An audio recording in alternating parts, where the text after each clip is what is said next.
मिश्राज IAS academy में आप सभी का स्वागत है। और ये एक महत्वपूर्ण टॉपिक पर हम लोग चर्चा करने वाले हैं, सत्याग्रह। गांधी जी की श्रृंखला में हम लोगों ने गांधी जी की क्रोनोलॉजी के बारे में पढ़ा, गांधी जी की ट्रस्टीशिप के सिद्धांत और सर्वोदय के बारे में पढ़ा। लेकिन गांधी जी का एक महत्वपूर्ण जो काम उन्होंने राष्ट्रीय स्वतंत्रता आंदोलन के दौरान जो उन्होंने अप्लाई किया, प्रैक्टिकली भी उन्होंने उसको साबित करके दिखाया, वो सत्याग्रह है। तो सत्याग्रह क्या है? क्योंकि इस टॉपिक को भी हमें परीक्षा में लिखना होगा। मेंस में ये क्वेश्चन आ सकता है कि गांधी जी की सत्याग्रह की सफलता, उसकी टेक्निक, उसके नियम, इसके ऊपर क्वेश्चन पूछा जा सकता है। तो आपको वहां लिखना पड़ेगा, खाली सोचने से काम नहीं चलेगा। तो हमने इस टॉपिक के अंतर्गत उसी तरीके से कि आप परीक्षा में इसे परफॉर्म कर सकें, उस हिसाब से बनाया है। साथ ही साथ इसके एसेंस को भी हम, यानी इसकी जो महत्ता है, उसको भी हम आपके सामने लाने की कोशिश करेंगे। तो सबसे पहले तो ये बात दिमाग में आती है कि ये सत्याग्रह शब्द ओरिजिन कैसे हुआ। तो यहाँ पर एक एग्जाम्पल आपको बताता हूँ मैं। एक गांधी जी के ही एक रिश्ते में एक व्यक्ति थे, उनका नाम था मांगलाल गांधी। और ये घटना है साउथ अफ्रीका में, इंडियन ओपिनियन के ऊपर जो इनका समाचार पत्र था, उसमें एक कोई प्रतिस्पर्धा, कोई कंपटीशन रखा गया था कुछ शब्द गढ़ने का। तो उसमें मांगलाल जी जो हैं, इन्होंने एक शब्द बनाया था जिसका नाम था सदाग्रह, जिसका नाम था सदाग्रह। तो ये शब्द गांधी जी को बहुत अच्छा लगा और उसी शब्द को उन्होंने सत्याग्रह में परिवर्तित कर दिया। तो देखिए, ओरिजिनली जो सत्याग्रह शब्द हम लोग इस्तेमाल करते हैं, यानी गांधी जी के द्वारा जो पहली बार इस्तेमाल किया गया सत्याग्रह, वो मूल रूप से था सदाग्रह, और उसको विकसित किया था मांगलाल गांधी जी ने। और उस शब्द को उन्होंने परिवर्तित करके कर दिया सत्याग्रह। सत्याग्रह का एक सामान्य अर्थ यूं लगाया जा सकता है कि सत्य के प्रति आग्रह, यानी किसी व्यक्ति को अगर हम सत्य के लिए आग्रह कर रहे हैं, दबाव नहीं डाल रहे, आग्रह कर रहे हैं। अब आग्रह करने के तरीके अलग अलग हो सकते हैं। तो वो जो सत्य के प्रति आग्रह है, वही सत्याग्रह है। तो इस शब्द की ओरिजिन जो है इस तरीके से हुई। सदाग्रह इंडियन ओपिनियन का एक कंपटीशन, और उस सदाग्रह का सत्याग्रह के रूप में परिवर्तन। अब जो सत्याग्रह शब्द है, इसमें क्या क्या अर्थ निकलते हैं, क्या क्या बातें इसमें निहित है, मतलब ये शब्द बहुत व्यापक है। तो उसमें क्या क्या वर्ड इसमें इन्वॉल्व होते हैं। तो देखिए, इसका जो रूट मीनिंग है, मतलब इसका जो अर्थ है, holding truth and hence truth is force. ये मान के चलता है, सत्याग्रह ये मान के चलता है कि जो ट्रुथ है वही ताकत है, ट्रुथ इज फोर्स। और सत्याग्रह जो है वो सत्य के लिए काम करता है, यानी ट्रुथ को स्टैब्लिश करने के लिए काम करता है। और क्या कहते हैं कि also called the soul force, soul यानी अंतरात्मा की ताकत, यानी फोर्स ऑफ द सोल, यानी हमारी आत्मा की ताकत है। और एक और खास बात, लोग कई बार ऐसी गलत फहमी रख लेते हैं कि सत्याग्रह तो वो इस्तेमाल करते जो कमजोर हैं, जो लड़ नहीं सकते। गांधी जी कहते नहीं, सत्याग्रह वो करते हैं जो स्ट्रांग है, सत्याग्रह वो करते हैं जो स्ट्रांग है। ये कमजोर लोगों का काम नहीं है, जो सबसे ज्यादा मजबूत है वो सत्याग्रह करेगा। इसीलिए this is the weapon of the strong, ये मजबूत लोगों का एक हथियार है। और इसमें किसी प्रकार के वायलेंस की बात नहीं करते, ये किसी प्रकार की हिंसा इसमें हो ही नहीं सकती। There is no violence in any circumstance. किसी भी स्थिति में सत्याग्रह के दौरान हिंसा की गुंजाइश नहीं है। And ever insist upon truth, और हमेशा सत्य के लिए दबाव डालते हैं, सत्य के लिए आग्रह करते हैं। तो इस तरीके से ये जो 5 बिंदु हैं, इन 5 बिंदुओं में सत्याग्रह का जो अर्थ है ये आपको पता चल जाता है। क्या पता चला कि सत्याग्रह है वो सत्य के लिए आग्रह, और क्या पता चलता है? सत्याग्रह एक बल है, एक फोर्स है। और क्या पता चलता है? ये अंतरात्मा, ये हमारे आत्मा की ताकत है और ये कमजोर लोगों की ताकत नहीं है, जो ताकतवर है, जो मजबूत है, जो अंतरात्मा जिसकी मजबूत है उसकी ताकत है। और इसमें न तो हिंसा की गुंजाइश है और न ही किसी भी प्रकार के असत्य की गुंजाइश है, अनट्रुथ की गुंजाइश है। इस तरीके से हम इसके अर्थ को समझ जाते हैं। लेकिन कुछ रूल्स भी तो फॉलो करने पड़ेंगे ना, क्योंकि सत्याग्रह इतना आसान तो होता नहीं है। सत्याग्रह जो है ये केवल व्यक्तिगत हित के लिए उपयोग में नहीं लाया जाता। This is not used for individual purpose. हम अपने हित के लिए, अपने लाभ के लिए उपयोग नहीं करेंगे इसका। सत्याग्रह हमेशा ही जनहिताय और जन सुखाय की बात करता है, यानी जनता का हित और जनता का सुख, और उसके लिए सत्याग्रह की बात करता है। इसीलिए तो सत्याग्रह ताकतवर होता है। क्यों? क्योंकि इसमें कोई निजी लाभ नहीं है, इसमें कोई व्यक्तिगत हित नहीं है, यह सबके हित के लिए काम करता है। इसीलिए सत्याग्रह ताकतवर हो जाता है। और देखिए, क्योंकि अब इतनी ताकतवर चीज का उपयोग करना है तो कुछ नियम कानून भी तो पालन करने पड़ेंगे। कैसे? तो सबसे पहली चीज तो नो एंगर, गुस्सा नहीं दिखाना है। गुस्सा दिखाएंगे तो ऑटोमेटिकली कमजोर पड़ जाएंगे, क्योंकि जो विरोधी है, जो ताकतवर है, वो यही तो चाह रहा है कि आप गुस्सा दिखाओ, आप एंगर दिखाओ। कहते हैं नो एंगर।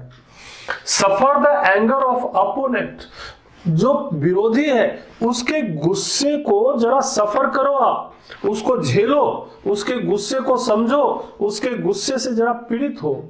यानी कि आपको गुस्सा नहीं करना है, जिसके अगेंस्ट आपका आंदोलन है, जिसके अगेंस्ट आप सत्याग्रह कर रहे हो, उसके गुस्से को आपको सफर करना है, आपको उसकी पीड़ा को महसूस करना है। And never retaliate to assault. और मान लीजिए कोई हमला होता भी है, अगर जो दुश्मन है, जो ताकतवर है, जिसके खिलाफ आप सत्याग्रह का इस्तेमाल कर रहे हैं, अगर वो कोई आक्रमण करता है, असॉल्ट करता है, तो कभी भी बदला लेने का मत सोचिए, कभी भी रिटेलिएट करने का मत सोचिए। अगर रिटेलिएट करने की कोशिश करेंगे, सत्याग्रह से हट जाएंगे, सत्याग्रह के जो नियम है उसका पालन नहीं हो पाएगा। तो गुस्सा नहीं, जो हमारा जिसके अगेंस्ट सत्याग्रह कर रहे हैं उसके गुस्से को आपको पीड़ित महसूस करना है, आपको झेलना है उसके गुस्से को, और रिटेलिएट करने का नहीं सोचना है। And voluntary submit to arrest और कन्फिस्केट योर प्रॉपर्टी। और स्वेच्छा से, अपनी इच्छा से, आपको कोई जबरदस्ती नहीं करेगा।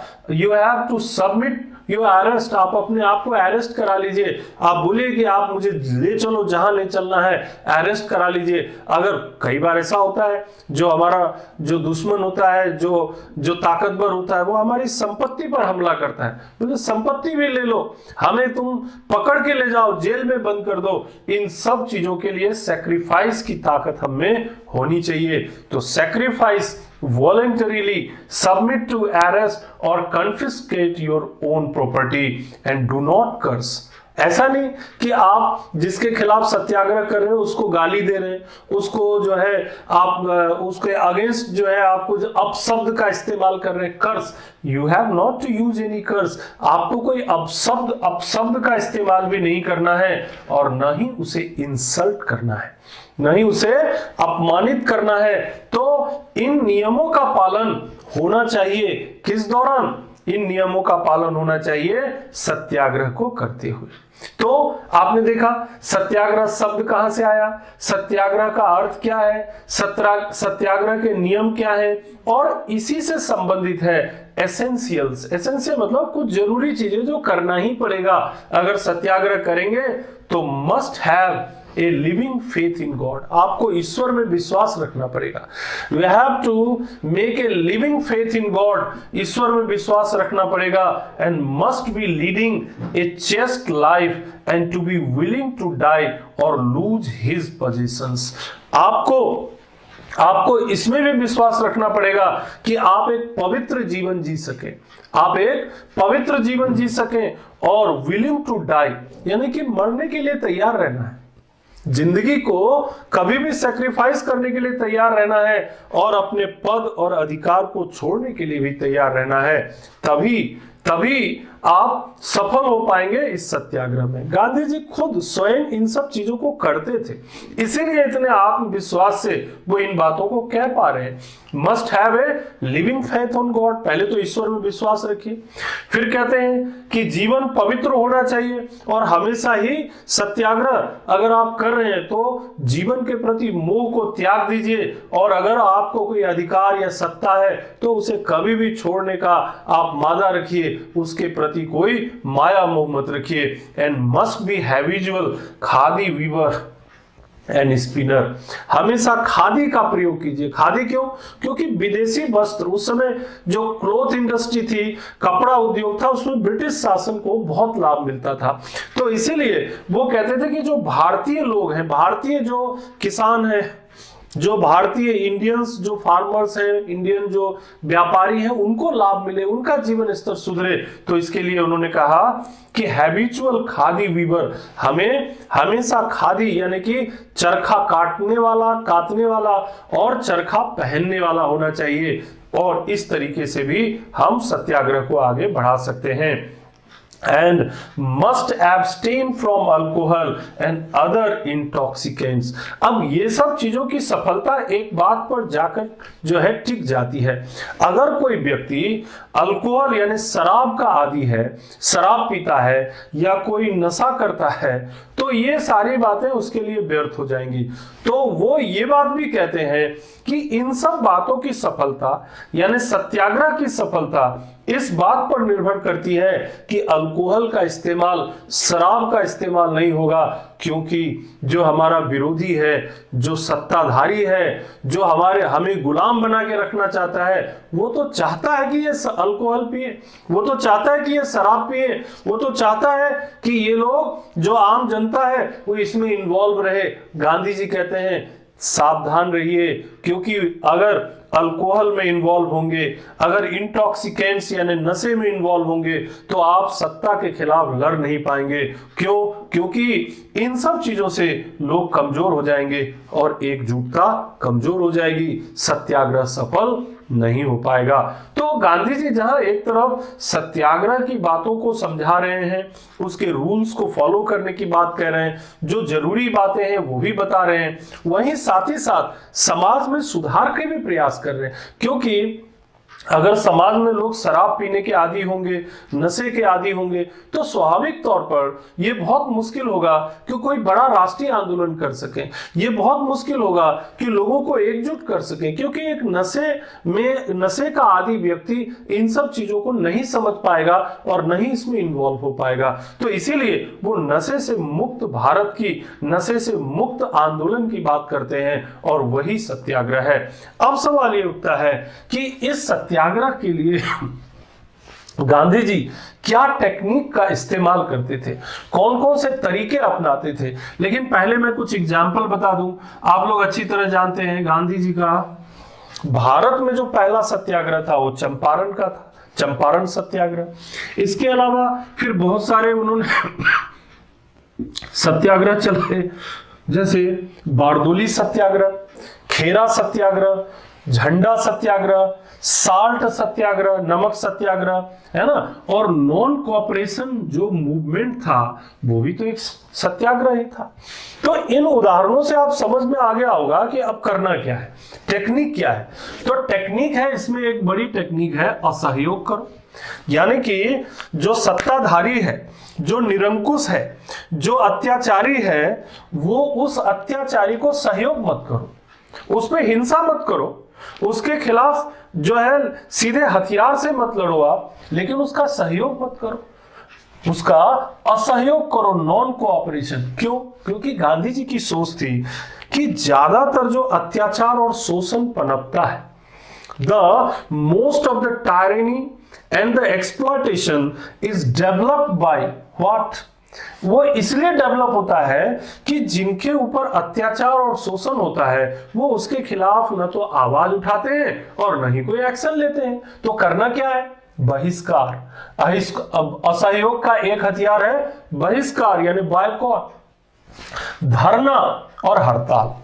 बहिष्कार, धरना और हड़ताल ये असहयोग के हथियार हैं। बहिष्कार के माध्यम से क्या कर सकते हैं? तो आप जो सरकारी सेवाओं का बहिष्कार कर सकते हैं, स्कूल कॉलेजों का बहिष्कार कर सकते हैं, आप सरकारी वाहनों का बहिष्कार कर सकते हैं, सरकारी कार्यक्रमों का बहिष्कार कर सकते हैं। धरना का इस्तेमाल गांधी जी ने काफी किया। शराब की दुकानों के सामने धरना, जो नशे के सामान बेचते थे उनके दुकानों के सामने धरना, जहां पर विदेशी वस्त्र बेचे जाते थे उनके सामानों के सामने धरना, जहां पर सरकारी कार्यालय या जहां पर ऐसे अधिकारी, ब्रिटिश अधिकारी जो अन्याय करते थे उनके कार्यालय के सामने धरना।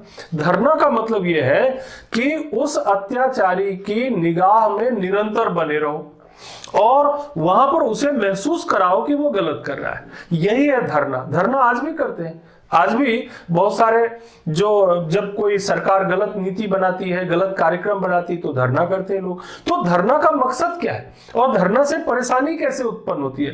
तो धरना के माध्यम से एक जन जागरूकता पैदा होती है। सत्ता के खिलाफ, अत्याचारी के खिलाफ एक माहौल पैदा हो जाता है और यही उस अत्याचारी यानी ब्रिटिश सरकार के खिलाफ माहौल पैदा करने का उद्देश्य था। तो पहला हो गया बहिष्कार से उनको परेशानी होती थी, दूसरा धरने से परेशानी होती थी और तीसरा होता था हड़ताल, स्ट्राइक। जैसे मिल के मजदूर होते थे, जो काम करने वाले लोग होते थे, उन लोगों को हड़ताल के बारे में कहा जाता था, बोला जाता था। तो हड़ताल से क्या दिक्कत? हड़ताल इसलिए नहीं करते थे कि काम को नुकसान पहुंचाना है। गांधी जी कहते थे कि हमारा मकसद काम को नुकसान पहुंचाने का नहीं है, लेकिन जो अत्याचारी है, जो अन्यायी है, जो एक्सप्लॉइट कर रहा है, जो शोषण कर रहा है, उसको यह एहसास कराना कि वो गलत कर रहा है। इसके लिए हड़ताल की आवश्यकता है। तो हड़ताल तभी किया जाएगा जब कोई बहुत ज्यादा एक्सट्रीम पर, जब जो मालिक है, जो मिल का मालिक है या जो अत्याचारी है वो एक्सट्रीम पर पहुंच जाएगा, तो उस एक्सट्रीम पर पहुंचने की स्थिति में हड़ताल का सहारा लिया जाएगा। और ये तीनों असहयोग के साधन हो गए। इन तीनों के माध्यम से क्या हो रहा है कि जो अत्याचार करने वाला व्यक्ति है या जो संस्था है या जो सरकार है उसको नुकसान सीधे सीधे नहीं पहुंच रहा है, लेकिन उसकी छवि जो है वो प्रभावित हो रही है, उसकी छवि धूमिल हो रही है, जनता में उसके खिलाफ वातावरण तैयार हो रहा है। और यही तो गांधी जी चाहते थे। सत्याग्रह के माध्यम से यही तो चाहते थे कि जनता में एक माहौल पैदा हो, जनता को यह पता चले कि ये ब्रिटिश सरकार कितनी अत्याचारी और जनता के हित में काम नहीं करने वाली है। आगे देखिए क्या कहते हैं। दूसरी चीज वो कहते हैं सविनय अवज्ञा, सिविल डिसोबीडियंस। सिविल डिसोबीडियंस जो है, सविनय अवज्ञा, ये भी एक बहुत महत्वपूर्ण हथियार है जो कि उन्होंने नमक सत्याग्रह के दौरान इस्तेमाल किया था। उसमें क्या किया, ये जो है सत्याग्रह की उच्चतर सीढ़ी यानी सबसे बढ़िया तरीका है कि आप सरकार के जो कानून है, जो नियम है, जो कि जनता के खिलाफ है, उन नियमों को आप तोड़ भी रहे, उन नियमों का पालन भी नहीं कर रहे और आप कोई हिंसा भी नहीं कर रहे और सरकार के खिलाफ लड़ाई भी नहीं कर रहे हैं आप सीधे सीधे। तो क्या हो गया? तो सत्याग्रह की उच्चतर सीढ़ी है सविनय अवज्ञा। सशक्त क्रांति का रक्तहीन रूप कहा गया है, यानी एक ऐसी क्रांति है जिसमें बदल सब कुछ जाता है लेकिन हिंसा नहीं होती और रक्त नहीं बहता। तो सशक्त क्रांति का रक्तहीन रूप जो है वो है सविनय अवज्ञा। तो ये भी एक टेक्निक है, असहयोग करना एक टेक्निक हो गया, सिविल डिसोबीडियंस एक दूसरी टेक्निक हो गई, हिजरत। हिजरत जो है इस टेक्निक का, सत्याग्रह का अंतिम उपाय है। कभी कभी क्या होता है कि जब अत्याचार के खिलाफ आवाज नहीं उठा पाते, ऐसे बहुत से लोग हमारे उस समय के यानी स्वतंत्रता आंदोलन के दौरान लोग थे जो नहीं आवाज उठा पाते थे, वो अत्याचार के खिलाफ बोल नहीं पाते थे, उनको दिक्कत आती थी। तो उनको कहा कि अगर ऐसी परिस्थिति है तो आप एक काम कर सकते हैं, अपनी जगह से छोड़ करके आप दूसरी जगह चले जाइए, आप दूसरी जगह रहने लग जाइए, आप दूसरे स्थान पर चले जाइए, जिससे कि वो जो अत्याचारी है उसे महसूस हो कि देखो कि वो जो लोग थे वो यहां से चले गए, विस्थापित हो गए। और इस तरीके से भी आप उस व्यक्ति यानी उस संस्था या उस व्यक्ति या उस अत्याचारी का विरोध कर सकते हैं। और तरीका अहिंसक है, सिर्फ इतना ही कि उस जगह को छोड़कर दूसरी जगह चले जाना है, जिससे कि आप अपनी जान भी बचा सके और दूसरी तरफ आप विरोध भी कर सके। तो ये जो टेक्निक है सत्याग्रह का, उसमें उन्होंने हिजरत को एक अवसर के रूप में, एक परिस्थिति आने पर उपयोग करने के लिए उन्होंने कहा। तो कुछ अस्पृश्य जातियों के साथ कुछ समस्या थी, तो उन्होंने इसके लिए हिजरत का उपयोग किया था। फिर आता है देखिए उपवास, फास्ट रखना, जैसे कि कई बार गांधी जी ने किया भी है ना, कि जैसे एक आया था जब मैकडोनल्ड घोषणा आया था, है ना, मैकडोनल्ड घोषणा, उसमें जो है उन्होंने क्या किया था, जो हमारे देश में जो अनुसूचित जाति थे, अस्पृश्य जातियां थी, जो डिप्रेस्ड क्लास थे, उनके लिए जो है सेपरेट इलेक्टोरेट की व्यवस्था कर दी थी। अब गांधी जी को लगा कि भाई इससे तो हमारे देश में हिंदुओं का भी विभाजन हो जाएगा, पहले तो हिंदू और मुसलमानों का विभाजन हो गया है ना, अब जो है हिंदुओं का भी विभाजन हो जाएगा, तो इससे तो हमारा राष्ट्रीय आंदोलन कमजोर पड़ेगा। उन्होंने उपवास का इस्तेमाल किया और ऐसे कई बार उन्होंने इस उपवास के माध्यम से जो विदेशी सरकार थी उसको जगाने का काम किया। तो उपवास भी सत्याग्रह की एक टेक्निक है। अब देखिए कुल मिलाकर के सत्याग्रह के अंतर्गत कई तरह की टेक्निक का इस्तेमाल हम कर सकते हैं। एक तो देखिए बेसिक टेक्निक है अहिंसा, हिंसा नहीं करना है किसी भी हालत में। दूसरा सत्य, हमेशा सत्य के साथ रहना है, ट्रुथ को नहीं छोड़ना है कभी भी, नेवर लूज ट्रुथ। तीसरा non stealing and non position, जितनी जरूरत है उतना ही अपने अधिकार में रखना है, चाहे वस्तु हो या संसाधन हो। Non stealing, non position and control of desire, जितनी आवश्यकता है उतना ही उपयोग करो। विलासितापूर्ण जीवन की आवश्यकता नहीं है, अपनी इच्छाओं को नियंत्रित रखो। Equal respect for all religion, सभी धर्मों के प्रति इक्वल रिस्पेक्ट यानी समान भाव होना चाहिए। ये नहीं कि हमारा धर्म है तो बहुत अच्छा है और दूसरा धर्म है तो अच्छा नहीं है, ये भाव नहीं होगा।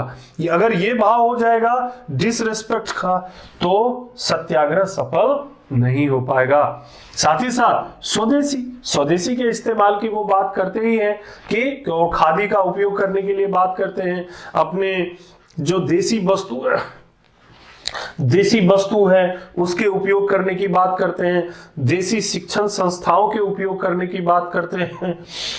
और साथ ही साथ बॉडी लेबर, यानी कि बॉडी लेबर का मतलब हुआ कि श्रम करना, मेहनत करना, बिना परिश्रम के चीजों को हासिल करने की कोशिश मत करिए। मेहनत कीजिए, मेहनत करके चीजों को हासिल करिए, और मेहनत करके हासिल करेंगे तो खुशी मिलेगी और साथ ही साथ राष्ट्रीय आंदोलन में भी सहयोग मिलेगा।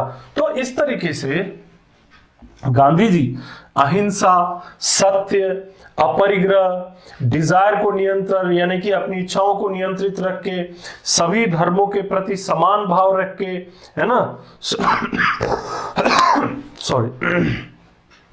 स्वदेशी वस्तुओं का इस्तेमाल करके, और साथ ही साथ श्रम यानी अधिक से अधिक मेहनत करने की बात करके सत्याग्रह को आगे बढ़ाना चाहते हैं। सत्याग्रह की टेक्निक के अंतर्गत नॉन कोऑपरेशन, और नॉन कोऑपरेशन के अंतर्गत बहिष्कार, बायकॉट, धरना और हड़ताल की बात करते हैं। सविनय अवज्ञा के इस्तेमाल करने की बात करते हैं, और इसे कहते हैं सशक्त क्रांति का रक्तहीन रूप, यानी कि so strong revolution but bloodless, यानी इसमें किसी के साथ हिंसा नहीं होती, कोई रक्त नहीं बहता, लेकिन बदलाव कर सकते हैं। तो इस तरीके से सविनय अवज्ञा का इस्तेमाल।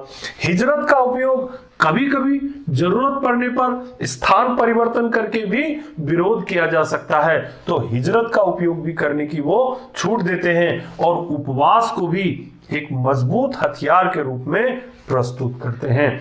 तो यहां पर आपने देखा कि सत्याग्रह की टेक्निक क्या क्या हम उपयोग कर सकते हैं, साथ ही साथ सत्याग्रह की टेक्निक का उपयोग करके उन्होंने कितनी सारी सफलताएं हासिल की, ये भी मैंने उदाहरण के रूप में बताया।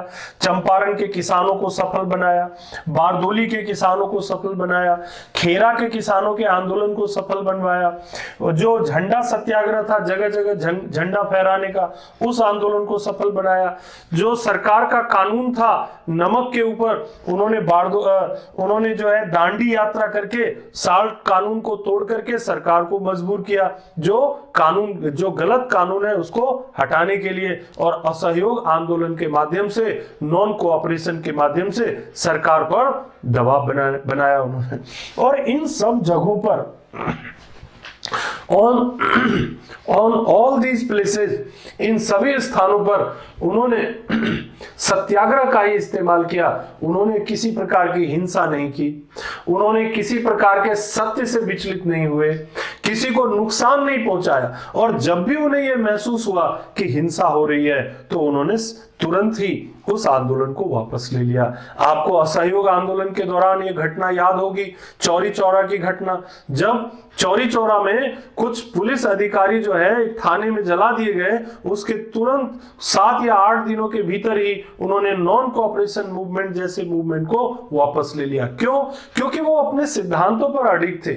उन्हें पता था कि अगर हम अपने सिद्धांतों से विचलित हुए तो एक मजबूत शासन के खिलाफ हम लड़ाई लड़ नहीं पाएंगे, क्योंकि जो शासक है वो हिंसक है, जो शासक है वो ताकतवर है, उसके पास हिंसा की ताकत है, और हिंसा के माध्यम से हम उसे कभी भी देश से बाहर नहीं कर पाएंगे। यही सत्याग्रह का जो मैंने लिखा है यहाँ पर, सत्याग्रह क्यों, तो उनकी सोच यही थी कि जिस सत्ता के खिलाफ हम लड़ाई लड़ रहे हैं उसके पास तो बहुत ताकत है, उसके पास सेना भी है, उसके पास पुलिस भी है, उसके पास सारे हथियार है, तो हमारे पास तो न हथियार है, न सेना है, न पुलिस है, उसको हम कैसे भगा पाएंगे। तो उसके लिए उन्होंने सत्याग्रह को हथियार बनाया, उसके लिए उन्होंने असहयोग को हथियार बनाया, उसके लिए उन्होंने अहिंसा को हथियार बनाया, और इन सब चीजों पर बने रहने के लिए तकलीफ उठाने की जरूरत थी।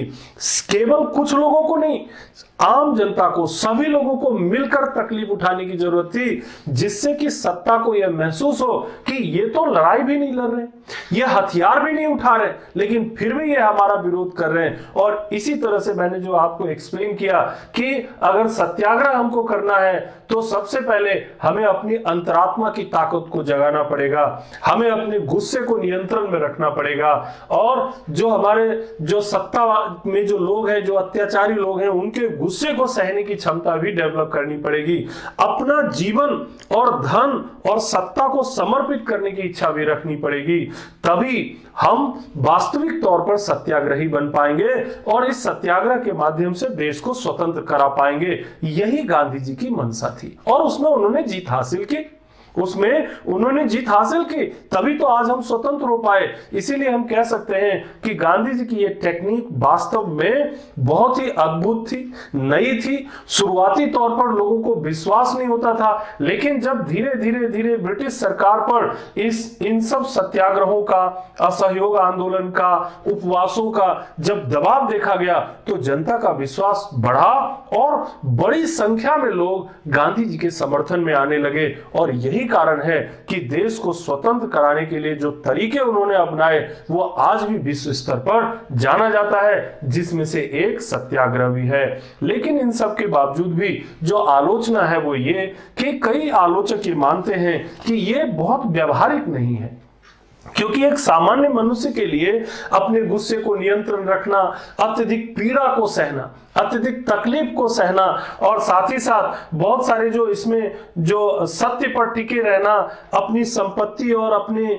जो सत्ता को जो सैक्रिफाइस कर देना, ये सब कुछ ऐसे त्याग हैं जो सामान्य व्यक्ति के लिए कठिन है। इसीलिए ये एक आदर्शवादी विचारधारा है, व्यवहारवादी नहीं है, बिहेवियरलिस्ट नहीं है, इसीलिए इसकी सफलता मुश्किल है। साथ ही साथ ये कहते हैं कि भाई देखिए, अगर विरोधी में नैतिकता का स्तर ही नहीं है, when the जो अत्याचारी है, जिस सत्ता के खिलाफ आप लड़ाई कर रहे हो, अगर वो उसके अंदर कोई नैतिक मूल्य ही नहीं है, वैल्यूज ही नहीं है उसके अंदर, तो ऐसी स्थिति में तो आप कुछ भी कर लीजिए, वो तो कुछ भी मानने वाला ही नहीं है। तो फिर ये हमारी जो अहिंसा और सत्याग्रह और सत्य की जो लड़ाई है, ये असफल हो जाएगी। तो बहुत कुछ इस बात पर भी निर्भर करता है कि जो विरोधी है, जो सत्ताधारी है, उसकी नैतिक मूल्य क्या है, इस पर हमें डिपेंड करना पड़ता है, निर्भर करना पड़ता है, ऐसा भी कुछ आलोचक मानते हैं। साथ ही साथ कि सत्याग्रह के लिए बहुत अधिक दृढ़ता चाहिए, बहुत अधिक अब लगातार उस पर बने रहने का भाव होना चाहिए, तभी सत्याग्रह सफल हो सकता है, अन्यथा सत्याग्रह असफल हो सकता है। तो यह आलोचना तो एक स्वाभाविक बात है, क्योंकि सत्याग्रह एक विशेष परिस्थिति में और विशेष परिस्थिति के लिए एक लड़ाई का हथियार था, और वो लड़ाई का हथियार ब्रिटिश सरकार के खिलाफ इस्तेमाल किया गया था शुरुआती तौर पर। वर्तमान में जब हम इसके इन सत्याग्रह के घटकों का इस्तेमाल करते हैं, टेक्निक का इस्तेमाल करते हैं, जो आज भी आप देखते होंगे, धरना होता है, असहयोग होता है, नॉन कोऑपरेशन होता है, धरना होता है, कई बार लोग भूख हड़ताल पर बैठते हैं, भ्रष्टाचार के खिलाफ भूख हड़ताल आप जानते होंगे अन्ना हजारे जी का। तो क्या वो असफल हो जाता है? नहीं, असफल आज भी ये नहीं है, आज भी इसकी प्रासंगिकता मौजूद है, क्योंकि अहिंसक तरीके से विरोध करने का जो उदाहरण गांधी जी ने हमारे सामने, समाज के सामने रखा, वो आज भी प्रासंगिक है और आज भी लोग इसका इस्तेमाल करते हैं। इस तरह से सत्याग्रह की प्रासंगिकता भी वर्तमान में प्रमाणित हो जाती है। और साथ ही साथ हम आप लोगों को धन्यवाद देते हैं कि आप लोगों ने हमारी इन बातों को ध्यान से सुना, पूरा सुना, और इसके लिए आपको बहुत बहुत धन्यवाद। बस आपसे यही गुजारिश है, आप हमारे चैनल के साथ जुड़िए, इसे सब्सक्राइब कीजिए, कमेंट कीजिए, शेयर कीजिए और लाइक कीजिए। और भी महत्वपूर्ण वीडियोज आपके सामने आते रहेंगे, इसका मेरा वादा है, और हम कोशिश करेंगे कि आपके सामने और बेहतर से बेहतर चीजें ला सकें। धन्यवाद।